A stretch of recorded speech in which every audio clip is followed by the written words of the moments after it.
আপকি বার 400 পার, এটাই ছিল 2024-এর ইলেকশনে বিজেপির স্লোগান। 400 তো অনেক দূরের কথা, 300 পার করতে পারলো না। যে মোদী সরকার আগের ইলেকশনে খুব সহজেই মেজরিটি এস্টাবলিশ করে নিত, সেই মোদী সরকারই এই ইলেকশনে মেজরিটি গঠন করতে পারলো না।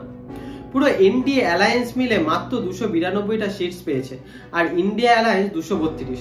খুবই ক্লোজ কম্পিটিশন বলা যেতে পারে।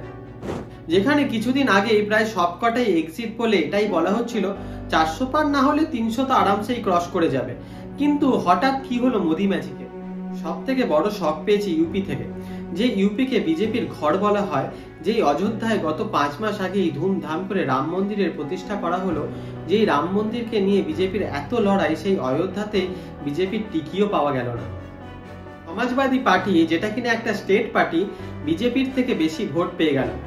আমার মনে হয় চৌকিদার মোদি থেকে ভগবান মোদি হয়ে ওঠাটা রামলাল্লা ঠিক পছন্দ হয়নি। একদিকে বিজেপির পারফরমেন্সের যেমন অবনতি হয়েছে, অন দি আদার হ্যান্ড কংগ্রেসের পারফরমেন্স কিন্তু অনেকটাই বেটার হয়েছে। লাস্ট ইলেকশনে যেখানে কংগ্রেসের 52টা সিটস পেয়েছিল, যেটা এতটাই কম যে লিডার অফ অপোজিশনও হতে পারেনি, সেখানে এইবার ইলেকশনে সবার প্রেডিকশন ছিল কংগ্রেসের সিট আরো কমে যাবে, কিন্তু সেখানে কংগ্রেস ডবল সিট নিয়ে এসেছে, 99 সিটস। বিজেপির তরফ থেকে এমন কি মিস্টেক হলো যে এতগুলো সিটস কমে গেল? হঠাৎ মোদি ম্যাজিক কাজ করলো না কেন?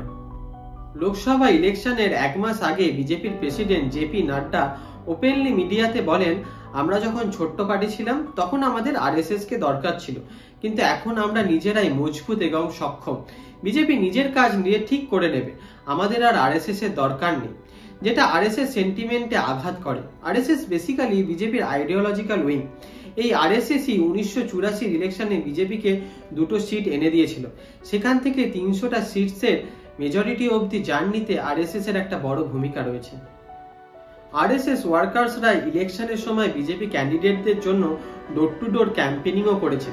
জেপি নাড্ডা স্টেটমেন্টটা বিজেপিকে অনেকটাই ব্যাকফায়ার করেছে। অপোজিশনরা এই স্টেটমেন্টের দ্বারা পিএম মোদির এগেনস্টে চলা ডিক্টেটরশিপ ন্যারেটিভকে আরো বেশি করে এক্সাজারেট করে দেয়। নাড্ডার অ্যান্টি আরএসএস স্টেটমেন্টটা অপোজিশনের হাতে বন্দুক তুলে দেওয়ার মতো কাজ করে। আর একটা সব থেকে বড় ভুল যেটা হয়েছে, ইউপির পলিটিক্স সবসময় কাস্ট অ্যারাউন্ড হয়ে থাকে। যেমন বিএসপি, বহুজন সমাজ পার্টি, যেটাকে দলিতদেরও পার্টি হিসাবে ধরা হয়, সেই রকমই সমাজবাদী পার্টিকে যাদবদের পার্টি হিসাবে জানা যায়। কিন্তু এই বছর বিজেপি রাম মন্দিরের অ্যারাউন্ড নিজেদের পলিটিক্যাল ক্যাম্পেইন কন্টেস্ট করে। ইউপি থেকে কোনো বড় কাস্ট রিপ্রেজেন্টেটিভ ছিল না, সেটার একটা বড় লাভ নেয় কংগ্রেস। রাহুল গান্ধী বলেন, যদি বিজেপি পাওয়ারে আসে তাহলে রিজার্ভেশনকেই শেষ করে দেবে। আরো বলে, যদি কংগ্রেস পাওয়ারে আসে তাহলে ইউপিতে কাস্ট সেন্সাস করা হবে, রিজার্ভেশনকে উল্টে আরো বাড়িয়ে দেবে।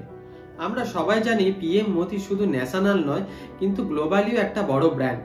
কিন্তু 2024-এর জেনারেল ইলেকশনে এটাই বিজেপির উপর ব্যাকফায়ার হয়ে যায়।